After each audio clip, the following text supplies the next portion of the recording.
Belief in God is not irrational. In fact, we can come to know God's existence with certainty through reason. So, how do we achieve that certainty?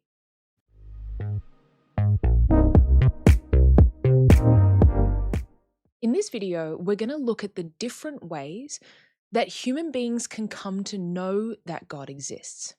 So, the Catholic Church teaches that human beings are actually capable of knowing that God exists, not just vaguely believing that he might exist, but having certainty to know that he truly exists. So, paragraph 36 of the Catechism of the Catholic Church reads, God, the first principle and last end of all things, can be known with certainty from the created world by the natural light of human reason. So that's a pretty bold claim for the Catholic Church to make, that we can be certain of the existence of God. So if that's the case, then how would we arrive at that certainty? How might we come to know that God truly exists? Well, there are actually many paths to that knowledge of God's existence, and not everyone arrives at that certainty in the same way. So, for example, some people begin with personal encounter with God. Others begin with philosophical reasoning. Most people arrive at that belief through a combination of both personal encounter and philosophical reasoning. So let's begin with personal encounter. Some people discover that God exists through an encounter with him. So you might know someone like this, or maybe this was your own experience.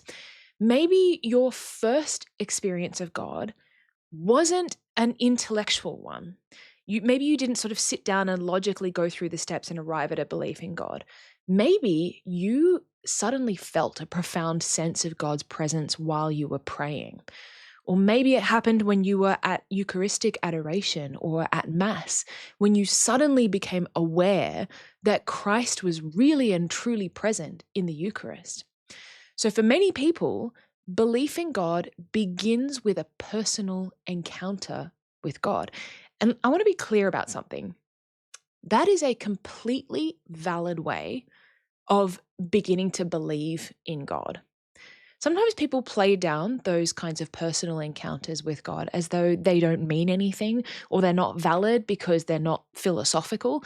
And of course, our experiences do need to be interpreted carefully, and our feelings, just taken alone, can be misleading. So our experiences should always be consistent with reason and with truth, but that doesn't mean that the experiences themselves are not real or they don't count for anything. I mean, let's think about it. I have a friend called Georgie, right? And I know that Georgie exists. I know she exists. Now, I probably couldn't sit down and write out a philosophical proof for Georgie's existence, but I know that she's real because I've met her. In fact, we regularly go to the pub and sit around talking about how great Stevie Nicks is. Like, I know Georgie because I have a relationship with her. So in a similar way, many Christians know God, not just through philosophical reasoning, but also through a personal relationship with him, especially through prayer and the sacraments. So that's personal encounter. But personal encounter isn't the only path to coming to believe in God. As we've said, that path also needs to be supported and nourished by our logical reasoning. That series of steps through which we arrive at a belief in God can be triggered by a variety of things. It can arise out of our experience of things in the world around us that point beyond themselves. So maybe you have stood on the edge of the ocean, or you've looked out at an incredible view of nature, and you felt this sense of awe, and that started you thinking about, okay, why is this here? Did someone put it here? And that begins you on that step of logical reasoning. Or maybe you've held a newborn baby and you've been struck by the beauty and complexity of human life. Maybe you've looked at the order and intelligibility of the universe and you've thought, surely this has to have been created by an intelligent mind. These are all those first steps that kind of awaken an intuition that reality is not an accident and can begin us on that path of reasoning. Another path to a knowledge of God begins with the human person. So, paragraph 33 of the Catechism says, "The human person, with his openness to truth and beauty, his sense of moral goodness, his freedom, and the voice of his conscience, with his longings for the infinite and for happiness, discerns signs of his spiritual soul, the seed of eternity that we bear in ourselves, which can have its origin only in God." In other words, we can learn something about the existence of God by reflecting on ourselves. That can be an initial jumping off point that gets us thinking about the reality of God. So maybe you have been struck by the fact of your own consciousness and wondered, how am I a conscious being? Maybe you've wondered why human beings are capable of abstract thought and moral reasoning and self-awareness. Maybe you've reflected on your own desire for truth, beauty, goodness, and happiness, and wondered why those finite things in the world around us seem never to satisfy those longings completely. So these are all questions and observations about the world around us and our own selves that point beyond the material world and point towards something transcendent and immaterial. Now, when we start asking questions like this, we might not realize it, but we're actually starting down one of the most common paths towards the existence of God, which is philosophical reasoning. We're doing philosophy. Because let's think about it. What is philosophy? At its most basic level, philosophy is simply the habit of asking the question, why? Why do things exist? Why is there something rather than nothing? Why am I here? What is the purpose of human life? These are deeply human questions.